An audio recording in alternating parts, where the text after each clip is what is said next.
Hi everyone, it's Nikki.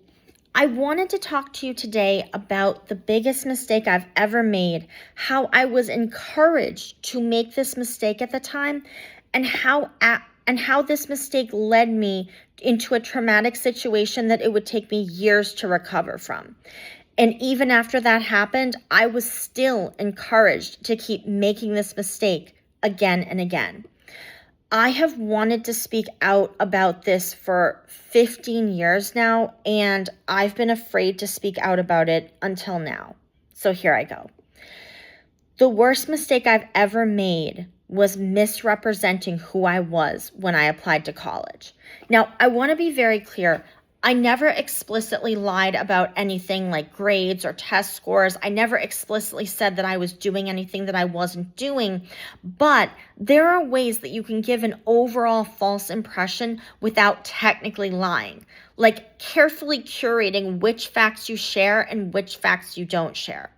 And this is what we've all been taught to do. But did you ever stop and think about what happens after the fact? If you present someone who isn't the real you and then you get accepted, the person you are didn't really get accepted. We're all told to fake it till you make it, but that advice only works if you aspire to be the person that you're faking. If I act more confident than I am when I get up on stage, that's because I want to be that confident. But I never aspired to be the person that I pretended to be when I applied to college. I'm going to take you through 7 areas where I misrepresented myself and how those areas had a negative impact on me later on. And I know this is going to be long, but I really hope you will watch this entire video. I hope you'll learn from what I share because this goes way beyond college. This can apply to absolutely anything. So 7 items. Item 1, colleges want you to be well-rounded. Now, I did lots of activities back then, but theater mattered more to me than anything else, even more than academics. I was told that I had to sound well-rounded, and I was told to tone down my excitement about theater because it was an unrealistic field to go into.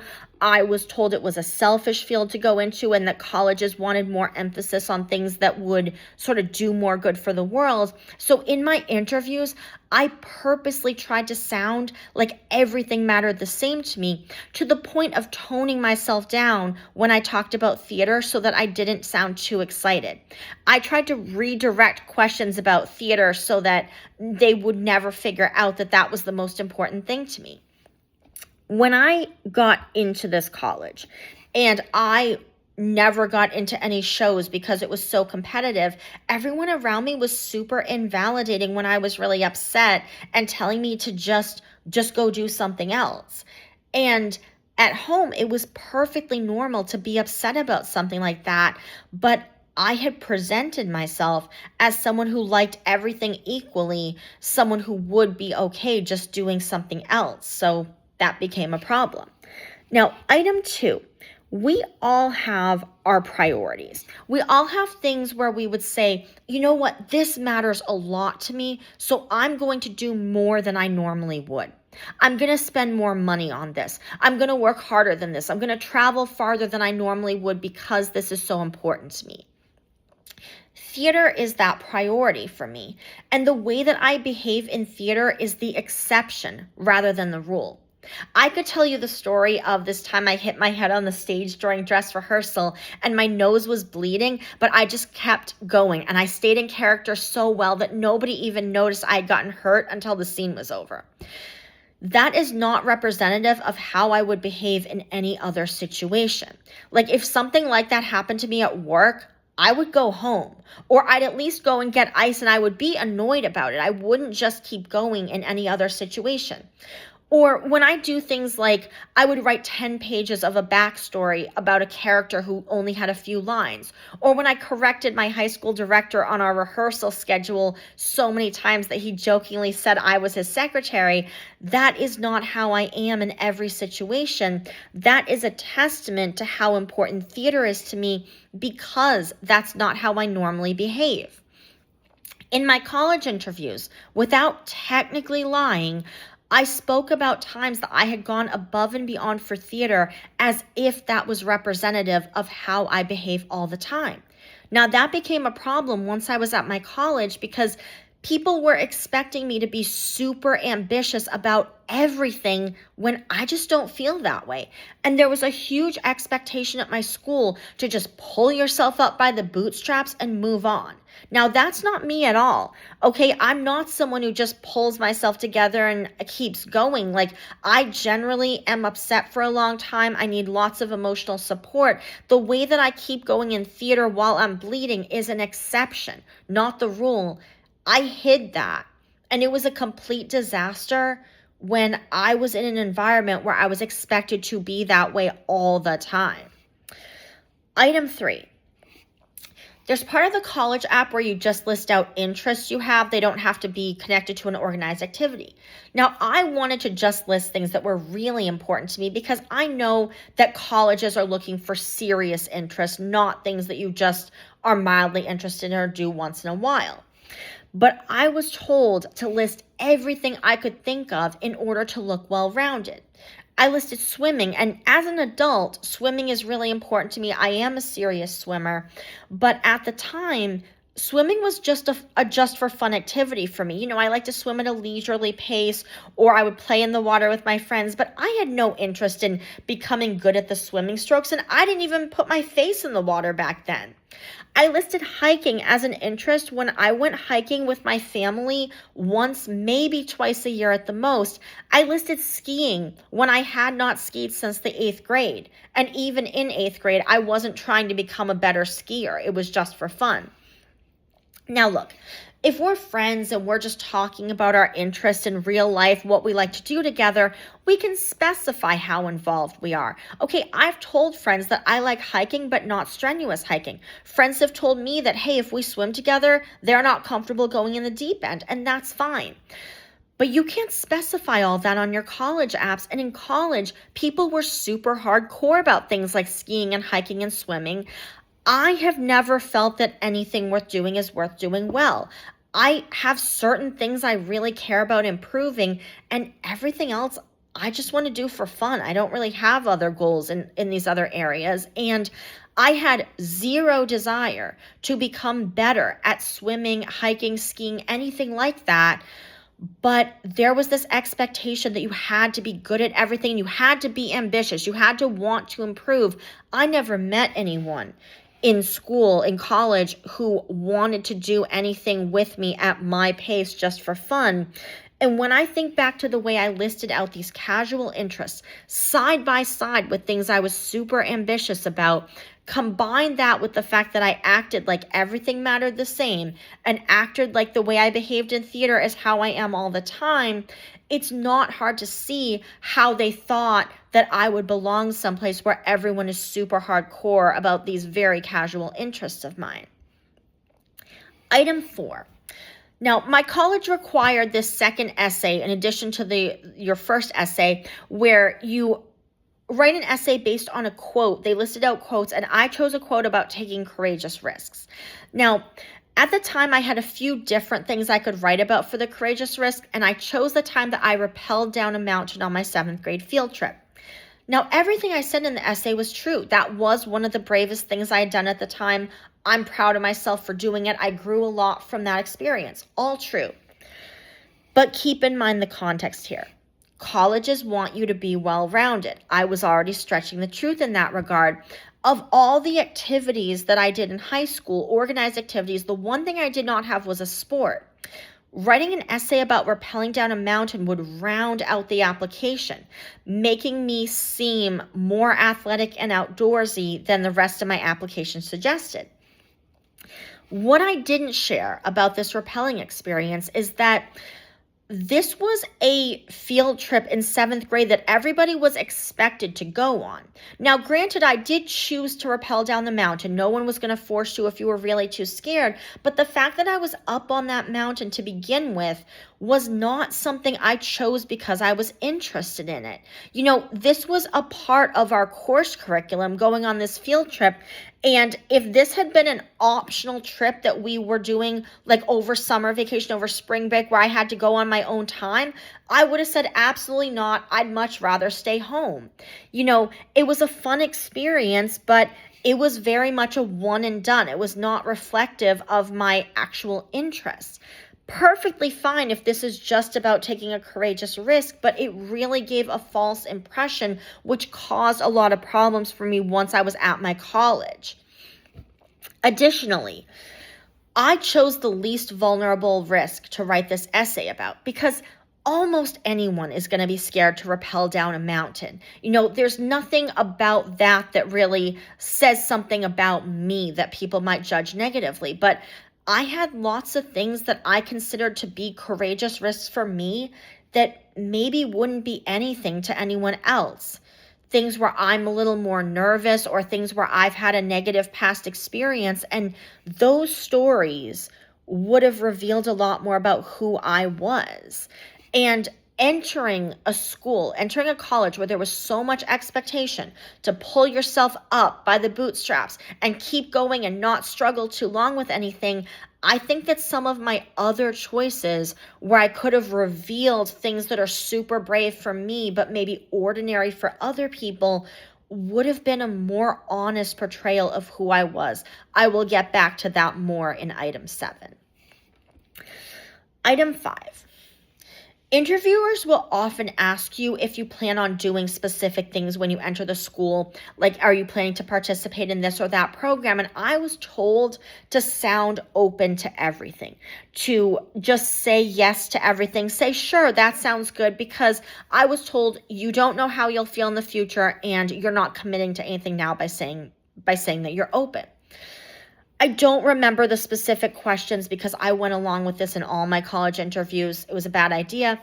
First of all, I personally usually do know how I feel in the future. I have a very good track record of knowing where I want to be in the future and what I want to do. I can't really think of too many times I've deviated.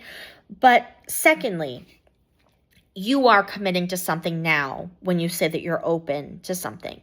You are committing to the fact that you are the kind of person who is interested in the kind of person who is open to whatever they're asking you to do, and you don't always know what that means. Let me tell you this.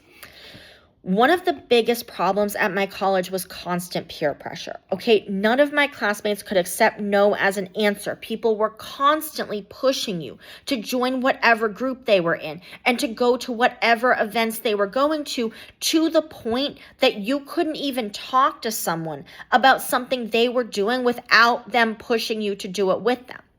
Back where I come from when I was in high school, it was perfectly normal to just not be interested in everything, to just not want to do something just because you don't feel like doing it, But in college, that was not acceptable at all. Nobody could accept no as a final answer and just leave you alone about things. And now this is a problem with the school. It's not something I'm taking responsibility for.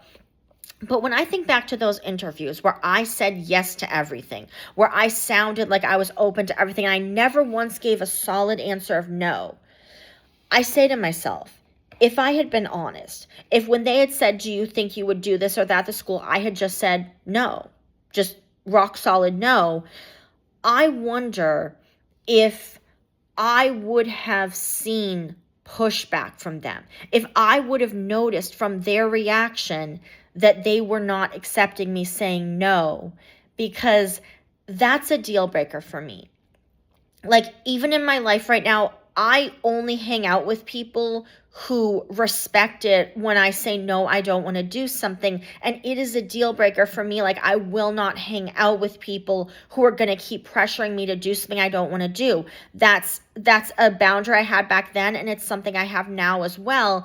And if I had been completely honest and actually said no, I might have seen that pushback from the interviewers. I might have noticed, gee, they don't seem to be okay with me saying no to things. I don't think this is the right place for me. I was trained so well on how to make them want me, but I had not much training at all on how do I assess them? How do I assess that I'm going to be happy here? Item 6. So applications and interviews never mention anything about downtime. Like, how much time are you actually spending on all your schoolwork and activities, everything you've listed, versus downtime to yourself? Now, this is trickier because it's not listed anywhere. It's not an official thing that you're being dishonest about, but for example, when you're looking at social media and you see that someone has all these pictures of vacation photos and party pictures and big life events that don't happen every day, you need to understand that that's a highlight reel, that those photos are not representative of their day-to-day life. And if those posts weren't dated, you would have no idea how often people actually did these things that they're posting. College applications and interviews are similar highlight reels where it's hard to know how much time you're actually spending on everything. When interviewers would ask me, how do you do it all? I would just laugh it off like that was a rhetorical question. But if a friend asked me that, a trusted friend who I was not trying to impress in any way asked me, how do you do it all? I would have been completely honest. I would have said to them, well, this club doesn't meet very often. This club, we only do this or that.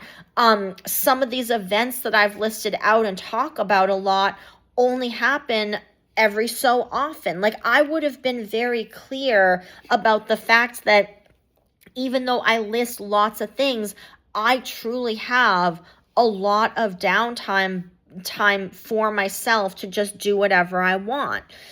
But I did not share that when I entered college. And that is important because I require a lot of downtime in order to be okay. I'm an introvert. I require a lot of alone time, a lot of quiet time, a lot of privacy. And when you're entering a situation where you're going to be living there 24/7, those needs are essential to discuss with someone. I did not have those needs met.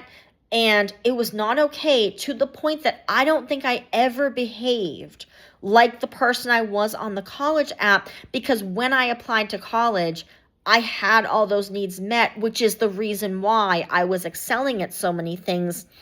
And like right now, I'm honest about this. Like, I frequently tell people, you know what, I have a work from home job that gives me all the alone time I want. And that is largely why I have lots of energy for improv class and to socialize, and that I would not be energetic or social if I were working with people all day long. I'm very open about that now. And that is something I wish I'd been open about back then. It's good to ask yourself, what would my answer to this question be if I weren't trying to impress anyone, if I were just talking to a friend who was curious? Because you know what? That's your real answer to the question. Item 7. In all of the essays that I wrote for college and for scholarships, I was told to edit myself to sound less whiny.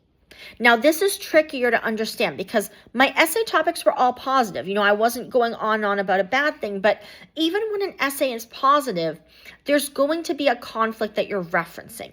Like, if you're writing about taking a courageous risk, there has to be a thing you were afraid of. If you're writing a story that shows how determined and persistent you were, there has to be an obstacle that you overcame. There's always a conflict that you're referring to, even if the overall essay is positive. I was told that the way I referred to these conflicts sounded too whiny and that I had to edit my essays to make my conflicts sound like they were less important for me than they actually were. There was a trend to write an essay about how you overcame adversity, and I didn't really have a story like that. I was told, you're going to be competing against kids who've been through much more serious adversity than I had, and that my problems would look small in comparison. Therefore, I had to change the way I spoke about my problems to sound like I wasn't as affected, to sound less whiny, when that is not really accurate. The way I originally referred to my problems was accurate to how I actually felt about them. Now, I don't remember all specific edits. In my main college essay, I originally had a line about a particular school year in high school being challenging for me. And I was told to remove that sentence because it would sound whiny in comparison to the other challenges the other kids were writing about, since it was kind of like an ordinary school year. Another example, I was writing a scholarship essay about my favorite teacher, and I was told to edit that essay heavily because it sounded too whiny.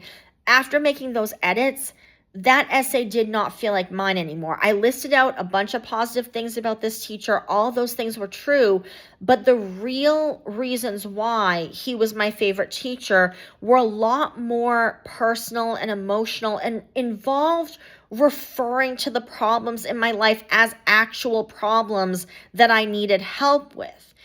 Hence why I love this teacher so much, because he had helped me so much. But I edited out everything that really came to the heart, to the point that I was like, I don't even feel like this is an accurate account of why this teacher is my favorite teacher. I adopted this tone that made them not really mine anymore. Like, none of my essays felt like mine. Even though everything I said was accurate, I felt like I removed my heart and soul, to the point that my essays were something that AI could have generated if I had just said, make them want me. Write me an essay that will make them want me.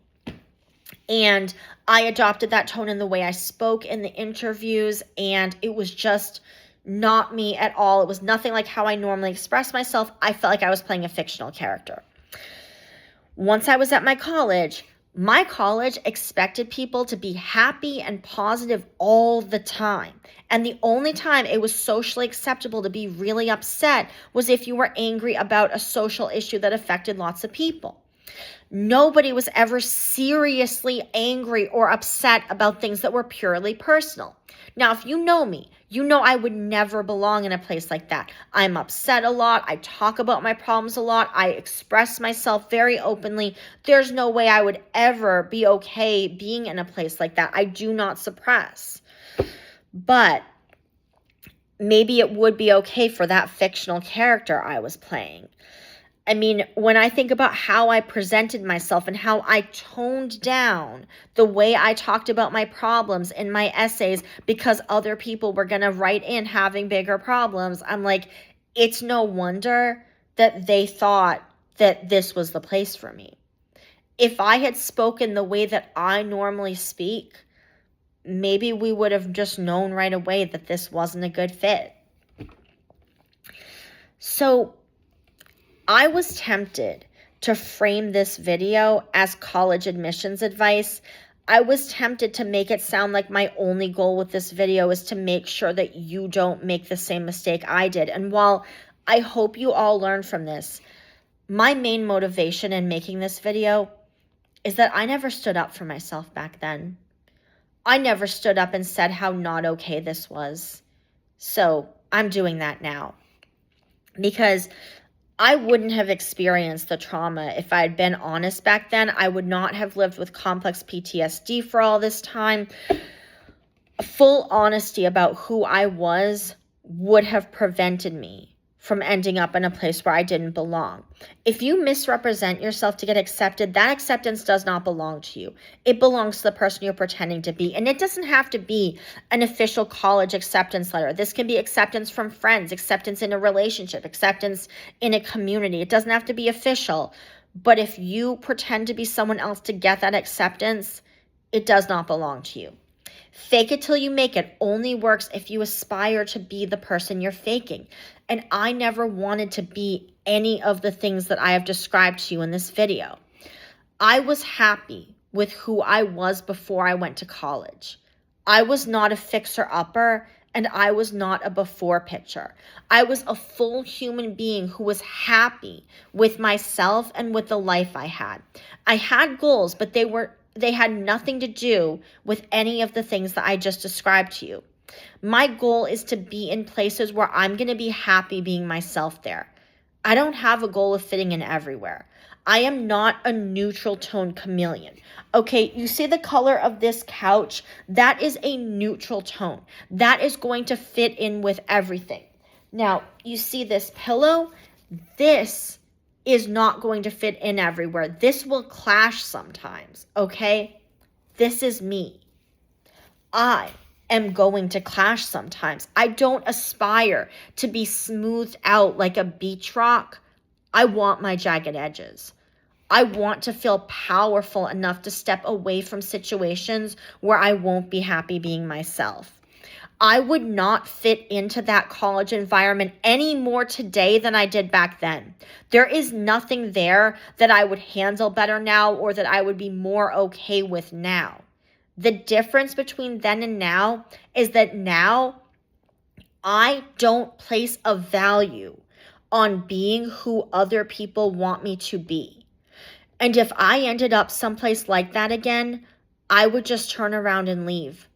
But most likely, I just won't end up there to begin with because I would just be completely honest from the start.